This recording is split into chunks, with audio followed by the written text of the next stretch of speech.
Está com medo agora. Você tudo identificado. O senhor está nos ameaçando? O senhor está nos ameaçando? Bandido. O senhor está? Eu, né? O clima esquentou de vez nos bastidores de Brasília e muitos estão se perguntando se o cerco finalmente fechou e se alguém vai ser preso. Tudo isso depois que o ministro André Mendonça deu um aviso pesado que atingiu em cheio o topo do Supremo. O presidente Jair Bolsonaro tem dito em algumas oportunidades que gostaria de ter um ministro evangélico no Supremo Tribunal Federal. O senhor é evangélico? O senhor gostaria de ir para o Supremo? Bom, o presidente faz uma referência aos evangélicos, certamente na questão da representatividade social. Eu tenho dito que, assim como chegou o tempo de termos mulheres, assim como eu anseio que um dia nós tenhamos um deficiente físico, também no Supremo Tribunal Federal, certamente haverá o momento de chegar um evangélico, como nós temos uma representatividade na sociedade, nada mais legítimo que também um dia um evangélico ocupe uma das cadeiras do Supremo Tribunal Federal. Temos o ministro Luiz Fux, que é judeu, se eu não me engano, o primeiro que foi nomeado para o Supremo Tribunal Federal, judeu. Evangélico, do melhor do seu juízo, nunca houve no Supremo? Pelo que me foi dito até hoje, nós não tivemos. Certamente muitos cristãos de origem católica, mas nenhum cristão de origem evangélica. Então, o grande desafio é que quem quer que seja o ocupante da cadeira, seja uma pessoa que tenha bom senso, conhecimento jurídico, que saiba ler a sociedade e interpretá-la à luz da Constituição. O senhor tem uma vida religiosa, professa uma fé. Como é a sua atividade como evangélico? O senhor prega uma vez por semana, que eu sei. Como é que é a sua rotina? A rotina já foi mais intensa na igreja. Há pelo menos 10 anos eu tenho uma atividade muito intensa com as crianças. Meus filhos eram ainda pequenos e procurei me aperfeiçoar contando histórias para os meus filhos e para as crianças da igreja, dirigi a área de ensino de igreja e, ao mesmo tempo, uma escala periódica de pregações. Acima de tudo, o cristão ele deve ser uma pessoa que se espelhe na pessoa de Cristo e procure ter na conduta diária, seja na igreja, seja na rua, seja no trabalho, seja em casa, que corresponda aos valores cristãos e ao exemplo de Jesus Cristo. O senhor acha que no Estado brasileiro existe a divisão e separação devida entre igreja e Estado? Como que isso foi tratado ao longo dos últimos anos? Por que eu pergunto? Porque muitas vezes a fé das pessoas existe, tem que ser livre, é um país livre esse, mas muitas vezes alguma presença maior de algum aspecto religioso conduz a determinadas decisões. Na sua avaliação, a divisão e separação Estado, Igreja e Estado tem funcionado no Brasil? Entendo que sim. Eu sou de uma origem protestante. A Igreja protestante nasce justamente com a bandeira da separação entre Igreja e Estado e, ao mesmo tempo em que, como cidadão, eu tenho legitimidade, liberdade de ter a minha fé, eu tenho que respeitar a fé do outro, e, no âmbito público, das instituições públicas, ser imparcial na análise de qualquer questão, não colocando a minha fé à frente das decisões, por exemplo, que devem ser adotadas. Volta e meia tem uma discussão no Brasil sobre símbolos religiosos em prédios públicos. A gente entra no Supremo Tribunal Federal, tem um crucifixo, em muitos prédios tem. Qual é a sua posição sobre isso? Por exemplo, a igreja presbiteriana e a igreja evangélica não tem ícones. Não tem ícones, não tem próprio crucifixo, como existe no Supremo. Isso não significa que nós não devamos respeitar até a nossa origem enquanto país formado principalmente no início por uma grande missão jesuíta, católica. Então, há toda uma origem histórico-cultural que deve ser respeitada também. O fato de haver uma separação entre igreja e Estado não significa que nós devamos romper com a nossa cultura e com a nossa história. Ou seja, os ícones religiosos que existem atualmente podem ser mantidos. Devem ser preservados, sem dúvida nenhuma. Volta e meia também se fala no Brasil sobre a situação fiscal de entidades religiosas, que são isentas de pagar impostos e alguns movimentos minoritários, mas existem, que acham que isso está errado. E quem defende diz que pela liberdade de expressão e de culto religioso não se deve cobrar imposto. O senhor tem posição sobre isso? As igrejas no Brasil, de qualquer vertente, católica, protestante e de outras religiões, elas têm um trabalho social muito intenso. Então, elas não oferem lucro, elas buscam exercer um papel subsidiário em relação a várias políticas públicas, usuários de droga, pessoas com deficiência, pessoas com necessidade, desempregados, área também de saúde, vários hospitais, idosos, ou seja, seria injusto com essas instituições que têm um trabalho estritamente social, sem perspectiva de lucro, impor uma carga tributária quando elas suprem várias lacunas da própria sociedade, do próprio Estado. Vamos falar um pouco de Amazônia. A Advocacia Geral da União ajuizou, em dezembro agora, 16 ações civis públicas, cobrando mais de 550 milhões de reais de grandes desmatadores em 4 estados da Amazônia Legal, da chamada Amazônia Legal, que extrapola o estado do Amazonas. Essas ações não incluem ainda os responsáveis pelas queimadas do ano de 2019, nem do caso que ficou conhecido, como a gente sabe, Dia do Fogo. O ritmo para pedir ressarcimento ainda é lento nesses casos, e se sim, por quê? É lento e dificultoso. Por quê, ministro? Em primeiro lugar, nós precisamos entender que a Amazônia Legal tem um problema fundiário histórico. Há uma dificuldade em se saber exatamente quem é o proprietário daquela área. Há casos de poceiros, há casos de vários registros sobre a mesma área. Então, a área técnica do IBAMA e do INCRA, muitas das vezes, tem dificuldade de identificar quem é o verdadeiro responsável por aquele crime, por aquele ilícito ambiental. Segundo aspecto, é preciso haver um real dimensionamento dos danos ocasionados. Então, nós dependemos de todo um trabalho de uma área técnica, principalmente do IBAMA e do INCRA, que nos deem os subsídios para ir às pessoas que realmente devem responder pelos ilícitos ambientais. Há um histórico passado, e essa força-tarefa ela procurou reduzir as imprecisões de busca, de certa forma, intempestiva dessa responsabilização, sem a prévia identificação da área dos responsáveis e do exato dano. Nessa força-tarefa, o nosso grande desafio é essa fase preliminar, é ter o adequado subsídio das áreas técnicas para ter aí sim êxito na propositura e no resultado das ações. Então esse trabalho é um trabalho pioneiro nesse sentido, onde nós buscamos fazer um trabalho de campo com as áreas técnicas mais intenso, para que nós tenhamos no futuro melhores e resultados ainda mais céleres do que vem sendo experimentados. Então, neste momento, a fase é de descobrir exatamente, circunscrever exatamente o local onde houve a queimada, identificar quem são os donos daquelas áreas e aí, então, persegui-los para que sejam responsabilizados. Exatamente. E é justamente por isso que os ilícitos, por exemplo, ocorridos neste ano, demandarão ainda toda uma análise das áreas técnicas para que nós tenhamos possibilidade de ingressar com as ações em juízo.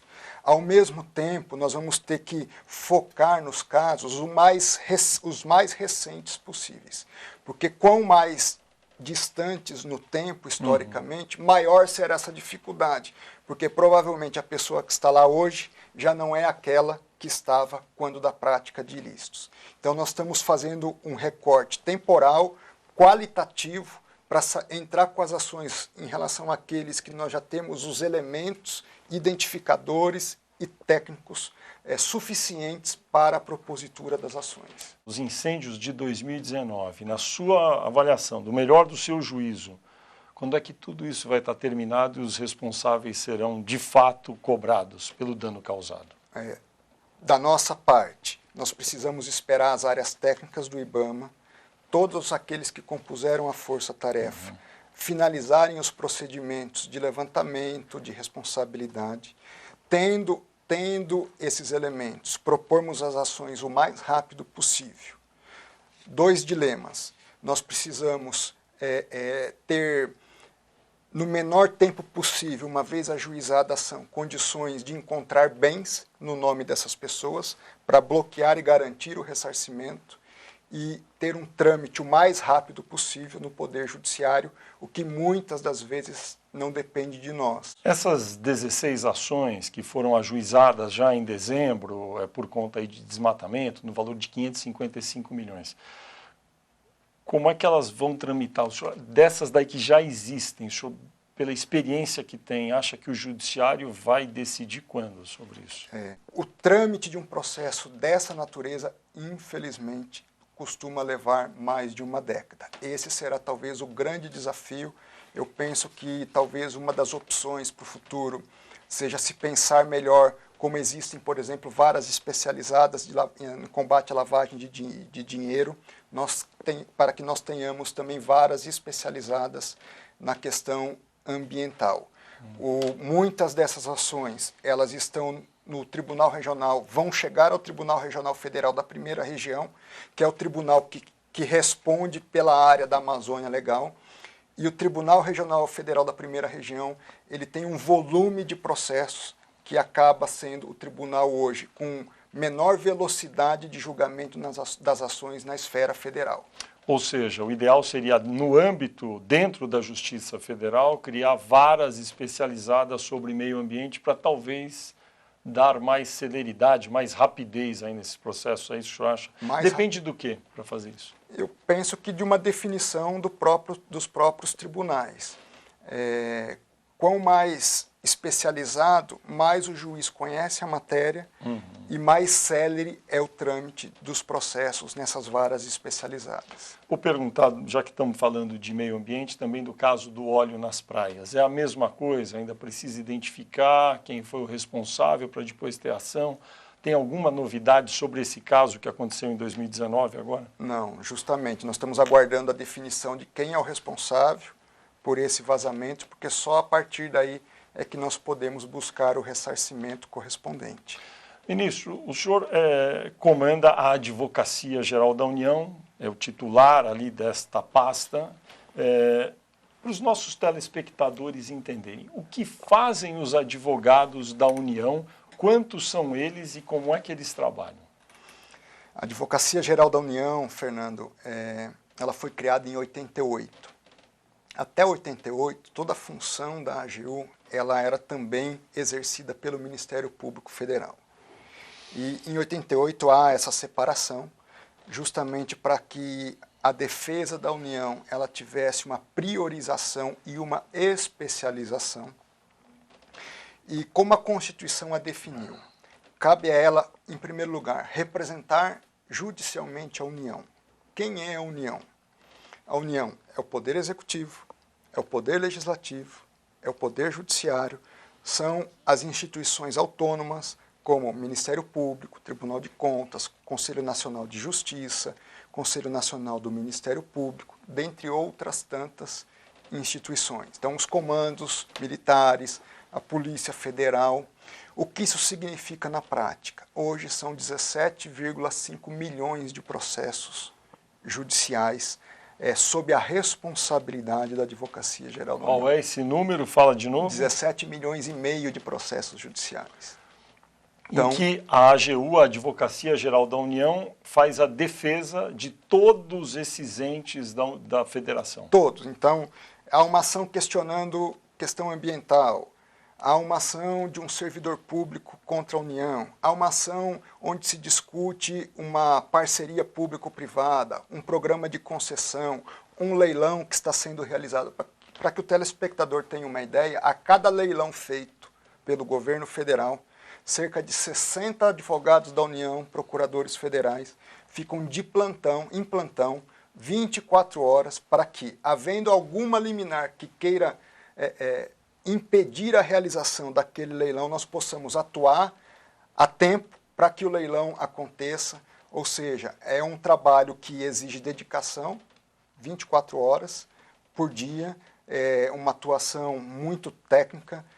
Nós atuamos, como a gente diz, do alfinete ao foguete. Se é a base de Alcântara, se é uma relação com outro país que depende de atuação judicial da União, se é um questionamento de um ato do Conselho Nacional de Justiça, do Supremo Tribunal Federal, do Congresso Nacional, quem faz a representação judicial é a União. Isso gera um pouco de confusão e até agradeço a oportunidade de esclarecer, porque se pensa que a AGU ela representa o Executivo, e só o Executivo. Não, ela representa os 3 poderes e todas as outras instituições federais independentes.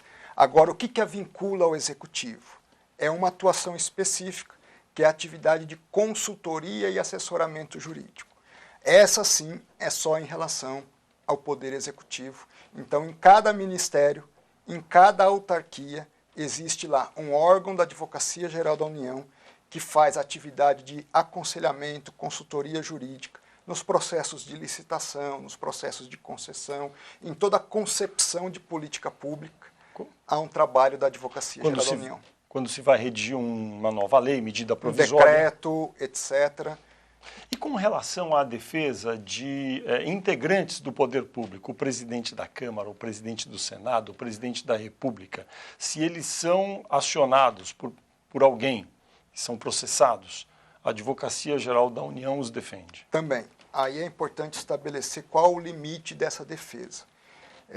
Toda autoridade pública federal, seja um delegado da Polícia Federal, seja um secretário, seja um ministro, seja o próprio presidente da República, um deputado, um senador, um juiz federal, que é acionado em função da sua atividade ordinária, regular, ele tem direito a ser representado pela Advocacia Geral da União.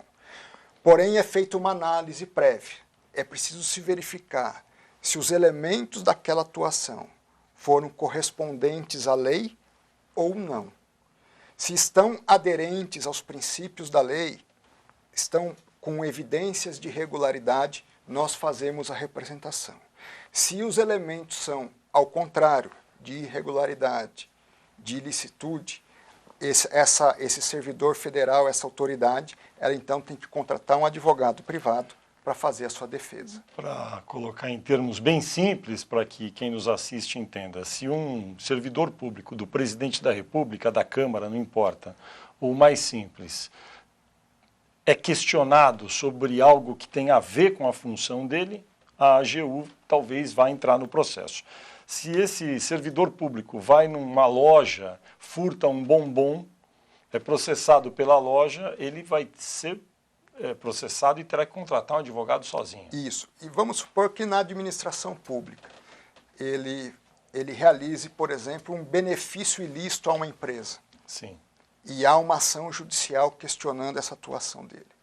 Nós não vamos fazer a defesa, porque houve uma atuação, embora na área pública, com elementos de ilicitude. Ao contrário, nesses casos, havendo esses elementos, competirá a própria Advocacia Geral da União propor a correspondente ação de improbidade administrativa. E a Advocacia Geral da União, pelo que eu estou vendo aqui, ela também toma decisões quando agentes públicos estão sendo, de maneira, no entender da AGU, admoestados de maneira indevida. Por exemplo, em outubro, houve a abertura de um procedimento de investigação para identificar quais agentes públicos vazaram informações do processo sobre o assassinato da vereadora Marielle Franco, lá no Rio de Janeiro, do PSOL, que estava em segredo de justiça. O senhor argumentou que o vazamento foi usado para relacionar a pessoa do presidente da República, no caso do presidente Jair Bolsonaro, aos possíveis envolvidos no crime que ainda está sob investigação. Nesse caso, o senhor agiu como advogado-geral da União de acordo com o que o senhor está dizendo, porque houve críticas dizendo que não, nesse caso o próprio presidente deveria ter contratado alguém. Nesse caso específico, além de haver uma vinculação indevida com elementos que já eram possíveis se determinar do crime do homicídio contra Marielle e seu motorista, Isso. a figura do presidente da República, através de um vazamento ilegal, ensejaria por si só a possibilidade de um ajuizamento de uma ação de improbidade por esse vazamento ilícito. Então, daí a primeira correlação. Segundo aspecto importante, nesse caso, a forma como se deu todo o contexto de vazamento, de tentativa de vinculação da figura do presidente da República, a forma como foi transposto isso para a sociedade, gerou, ainda no dia seguinte, uma série de reações a ponto de se tentar vincular não apenas a figura do presidente da República, mas a presidência da República, tanto que alguns setores chegaram a falar na possibilidade de impeachment em relação a isso, ou seja, trouxe uma instabilidade para o próprio corpo do sistema democrático. E, em função disso, nós também pedimos que o Ministério da Justiça, em verificando essa instabilidade democrática a partir dos eventos que se sucederam ao vazamento, pudesse apurar eventual incidência da Lei de Segurança Nacional no caso. O sistema tentou de tudo, mas a verdade sempre aparece. O que você achou desse aviso do André Mendonça?